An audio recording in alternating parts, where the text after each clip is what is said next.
चलिए अब देखते हैं हम लोग एक्सरसाइज 7.1 का क्वेश्चन नंबर 4। क्या बोल रहा है क्वेश्चन नंबर 4, निम्न बहुपदीय व्यंजकों की डिग्री लिखें। अब देखिए ये बहुपदीय व्यंजक है, ठीक है ना। इसका डिग्री मतलब क्या, इस बहुपदीय व्यंजक में जितने भी चर राशि हैं उसका जो अधिकतम घात होगा, हाईएस्ट पावर, सबसे ज्यादा जो पावर होगा वही उसकी डिग्री होगी, ठीक है, उस बहुपद की डिग्री होगी। तो यहाँ देखते हैं, यहाँ पे x का हाईएस्ट पावर कितना दिख रहा है, इसमें जो x है इसका हाईएस्ट पावर दिख रहा है 4। तो इस बहुपदीय व्यंजक की डिग्री कितनी होगी, डिग्री होगी कितनी 4। इस बहुपदीय व्यंजक दूसरा वाला, इसमें हाईएस्ट पावर कितना दिख रहा है 1, तो डिग्री कितनी होगी, डिग्री होगी 1। तीसरा वाला में देखिए 2 - y क्यूब, इस बहुपदीय व्यंजक में चर क्या है, y है, और y का अधिकतम घात, हाईएस्ट पावर कितना है 3, तो डिग्री कितनी होगी 3।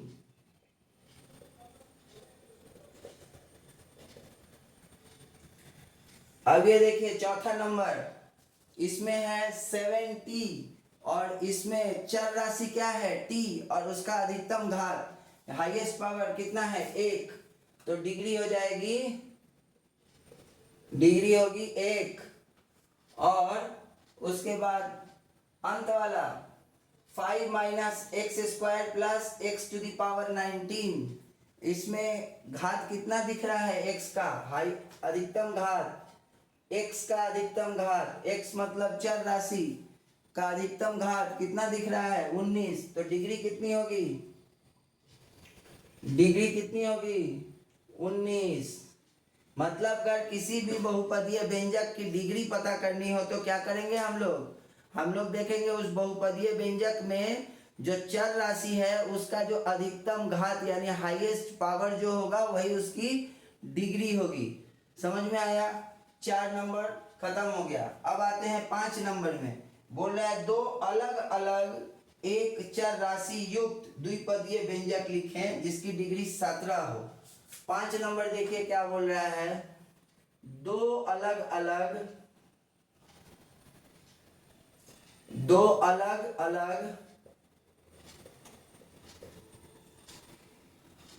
एक चर युक्त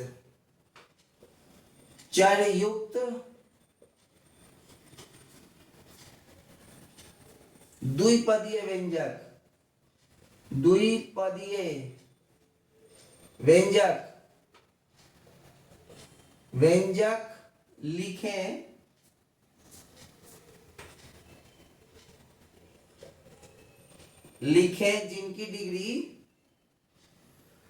जिनकी डिग्री 17 हो। मतलब आपको यहाँ पे 2 व्यंजक लिखना है और अपने मन से लिखना है, बहुपदीय व्यंजक लिखना है, अपने मन से लिखना है। और उस बहुपदीय व्यंजक में एक शर्त क्या है, बोला है कि उसमें एक चर युक्त होना चाहिए, मतलब चर जो है एक ही उसमें होना चाहिए उस व्यंजक में, और 2 पद वाला व्यंजक होना चाहिए, यानी उसमें 2 पद होना चाहिए उस व्यंजक में। और तीसरी बात क्या बोल रही है, जिनकी डिग्री 17 हो, ऐसा 2 व्यंजक लिखना है। तो हम लोग कोई भी एक चर ले लेते हैं, कोई भी एक चर ABCD से लेके XYZ तक कुछ भी, हम x लेते हैं, x एक चर लेकर के बनाते हैं, x हो गया एक चर, ठीक है, और इसका अधिकतम घात डिग्री कर दिए 17 और इसमें और एक जोड़ दिए 1, हो गया। ये एक पद हो गया x⁻17 और दूसरा हो गया +1, तो ये क्या हो गया, एक चर युक्त, यानी इसमें एक ही चर का इस्तेमाल किया गया है। और दूसरा क्या हो गया, द्विपदीय व्यंजक, मतलब इसमें 2 पद है, अपने मन से लिखना था, 2 पद है और जिसकी डिग्री कितनी है 17 है। और एक बोला है लिखने के लिए, हम यहाँ पे लिख सकते हैं y का पावर 17 प्लस 2y, ऐसे भी लिख सकते हैं और बहुत सारा लिखा जा सकता है। किताब में हो सकता है कुछ अलग उत्तर हो, लेकिन इसको कई बहुत सारे हो सकते हैं इसके उत्तर। ठीक है, तो यहाँ देखिए y का पावर 17 है अधिकतम घात, और एक चर युक्त ही है क्योंकि ये जो बहुपद है इसमें एक ही चर y इस्तेमाल किया गया है, और इस y का अधिकतम घात कितना है 17 है, तो ये हो गया। दो बोला था लिखने के लिए, दो अलग अलग, तो दो अलग अलग हमने लिख दिया, एक ये और एक ये। ठीक है, आप लोग खुद से भी बना सकते हैं। चलिए नंबर 6 देखते हैं। दो अलग अलग एक चर राशि युक्त एक पदीय व्यंजक लिखें जिसकी डिग्री 4 हो। अब यहाँ पे एक ही बात बोला है, इसमें सिर्फ दो पद वाले बोला था, इसमें अब एक पद वाला बोल रहा है, डिग्री चेंज कर दिया है। हम बस इस सवाल में से कुछ अंश मिटा देंगे तो 6 नंबर सवाल हो जाएगा। दो अलग अलग एक चर राशि युक्त, एक चर राशि युक्त, यहाँ पे है एक पदीय, यहां सिर्फ दिया है एक पदीय, एक पदीय व्यंजक लिखें जिसकी डिग्री यहां दे दिया है 4 हो, जिसकी डिग्री 4 हो। ठीक है, तो ये 5 नंबर सवाल क्या था, यहाँ था 17, यहाँ था 2, तो उत्तर था ये। ठीक है ना, अब इसको मिटा देते हैं।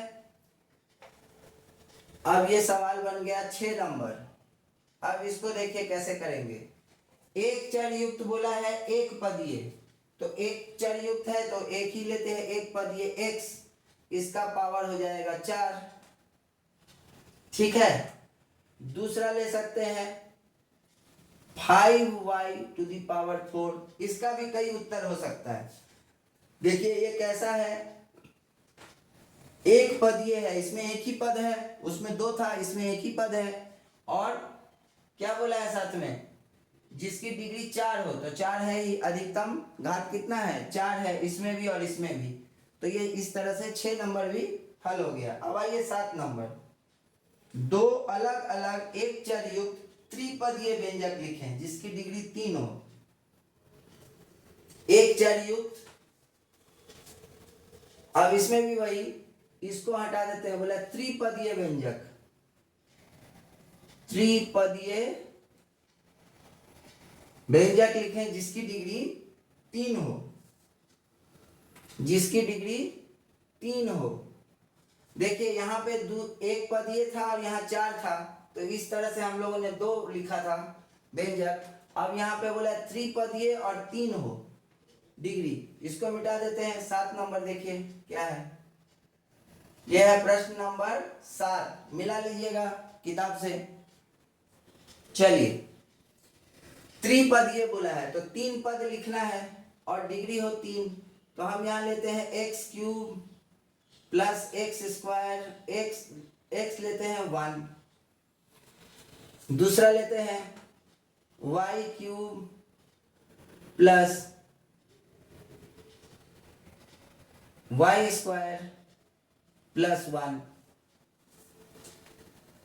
ठीक है, इसमें देखिए सभी में 3 पद है, 3 पद है ना, तो त्रिपदीय हो गया, और जिसकी अधिकतम डिग्री कितनी हो 3 हो, तो अधिकतम डिग्री भी कितना है, इसमें भी देखिए 3 है और 3 है।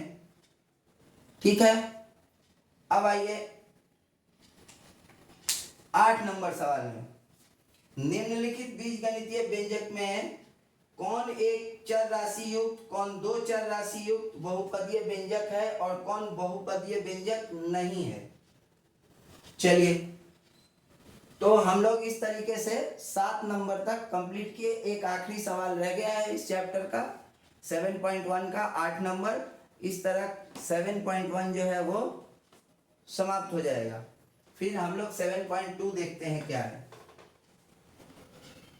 देख रहे हैं कि इस चैप्टर में अभी हम लोगों ने जो कुछ भी किया, इस चैप्टर में 7.1 एक्सरसाइज में जो भी किया, वो पहले हम लोगों ने जिन बिंदुओं पे चर्चा किया था उसी के आधार पे ये सारा है।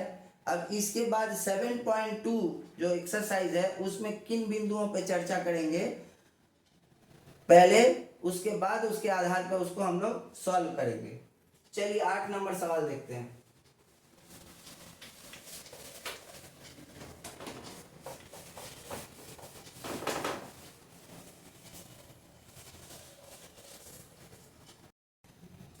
चलिए इस अभ्यास का लास्ट सवाल हम लोग कर रहे हैं, ठीक है। क्या बोल रहा है जरा देखते हैं। निम्न बीज गणितीय व्यंजक में कौन एक चर युक्त व्यंजक है और कौन बहुपदीय व्यंजक नहीं है, लिखें। मतलब यहाँ पे बहुत सारा व्यंजक दिया गया है, हम लोगों को दो चीज पता करना है कि पहला तो जो बहुपदीय है कि नहीं ये देखना है इन व्यंजक में, और दूसरा किसमें एक पद है किसमें एक से अधिक पद है। तो हम लोग पहले क्या पता करेंगे, एक चर युक्त व्यंजक कौन कौन है। तो सबसे पहले हम लोग देखते हैं पहला वाला, इसमें क्या देख रहे हैं, चर क्या है, एक्स है सिर्फ। चर मतलब क्या, चर का मतलब कि जो ABCD अल्फाबेट जो लिखा होता है उसी को हम लोग चर बोलते हैं। यहाँ पर चर का मतलब होता है जिसका मान निश्चित ना हो, वेरिएबल, जिसका मान अलग अलग जगह बदलता हो। तो यहाँ क्या दिख रहा है, एक्स।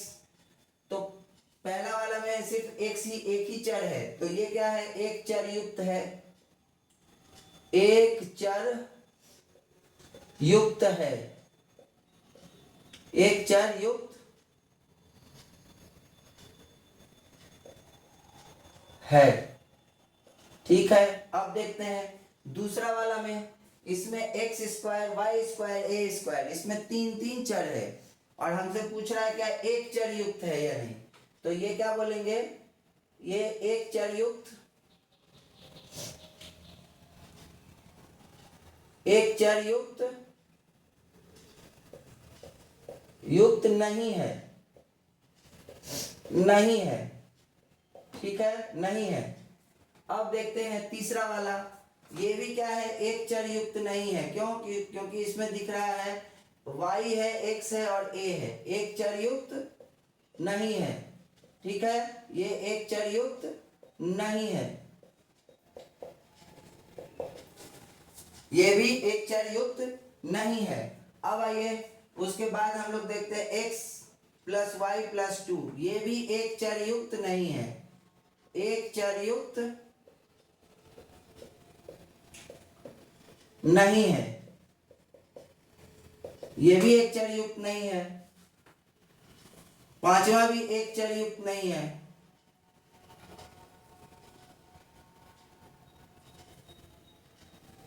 एक चर युक्त नहीं है, नहीं है, ठीक है।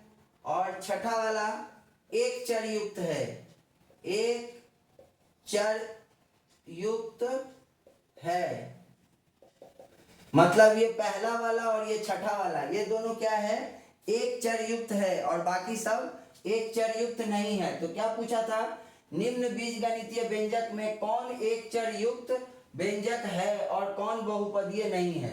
तो एक चर युक्त क्या दिख रहा है, 1 नंबर और 6 नंबर वाला जो व्यंजक है ये क्या है, एक चर युक्त है और बाकी सब एक चर युक्त नहीं है। अब दूसरा बात क्या बोल रहा है, बहुपदीय व्यंजक है या नहीं है। बहुपदीय व्यंजक कैसे पता करेंगे, हम लोगों को देखना है कि जिस ये जो चर है उसका घात जो है वो ना तो कोई नेगेटिव नंबर हो, ऋणात्मक संख्या नहीं होनी चाहिए, कोई भिन्न नहीं होना चाहिए या कोई दशमलव संख्या नहीं होना चाहिए। तो पहला वाला में देखते हैं, इसमें जो है चर का घात 2 है और 1 है, मतलब ये क्या है, बहुपदीय व्यंजक है, ये है ना बहुपदीय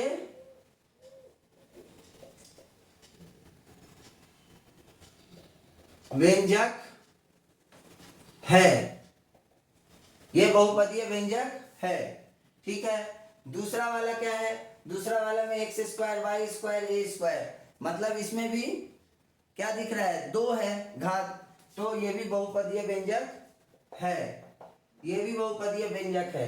तीसरा वाला ये भी बहुपदीय व्यंजक है। क्यों? क्योंकि इसमें जो है घात जो है ऋणात्मक संख्या, भिन्न या दशमलव संख्या नहीं है, इसीलिए तीसरा वाला भी जो है बहुपदीय व्यंजक है। एक चर युक्त नहीं है लेकिन बहुपदीय व्यंजक है। ठीक है, अब देखते हैं चौथा वाला, ये भी बहुपदीय व्यंजक है। पांचवा वाला, ये भी बहुपदीय व्यंजक है, लेकिन ये अंत वाला ये बहुपदीय व्यंजक नहीं है। क्यों? क्योंकि ये जो पद है इसमें x का घात कितना है? -1। क्यों? क्योंकि 5/x बराबर क्या होगा? 5 गुने 1/x। और हम लोग अभी भी देखे थे कि 1/x मतलब x का पावर -1। ठीक है, और बहुपदीय होने के लिए क्या शर्त है? कि किसी भी चर राशि का, उस व्यंजक में किसी भी चर राशि का घात ऋणात्मक, भिन्न या दशमलव संख्या नहीं होना चाहिए। लेकिन यहाँ तो है, इसीलिए हम लोग क्या बोलेंगे? ये अंत वाला क्या है? बहुपदीय पदीय नहीं है, नहीं है। ये क्या है? बहुपदीय नहीं है। ठीक है, समझ में आया? इस तरह हम लोग जो है क्लास 9 का चैप्टर 7 का 7.1 एक्सरसाइज हम लोगों ने कंप्लीट किया, और इसका 7.2, 7.3 और 7.4 एक्सरसाइज भी हम लोग करेंगे। लेकिन इसके साथ ही ये जो अभी हम लोगों ने किया है, इसका सारा पीडीएफ आप लोगों को एप्लीकेशन पे मिल जाएगा। जो लोग एप्लीकेशन पे नहीं हैं, आप लोगों को जो है डिस्क्रिप्शन बॉक्स में एप्लीकेशन का लिंक दिया गया है, एप्लीकेशन आप लोग डाउनलोड कर लीजिए। और यहाँ पे क्लास 9 से रिलेटेड जितने भी चैप्टर्स हैं वो इस तरह से एक एक करके आपको उसका सॉल्यूशन जो है कराया जाएगा। साथ में आप लोगों को ये जो समझाया गया है, ये जो सवाल बनाया गया है, उसका पीडीएफ मिल जाएगा। और जो है टेस्ट सीरीज आपको मिलेगा, जो आप एप्लीकेशन पे घर में बैठे बैठे टेस्ट दे सकते हैं। ठीक है, तो हम लोग फिर इसके बाद जो है एक्सरसाइज 7.1 शुरू करते हैं। ठीक है।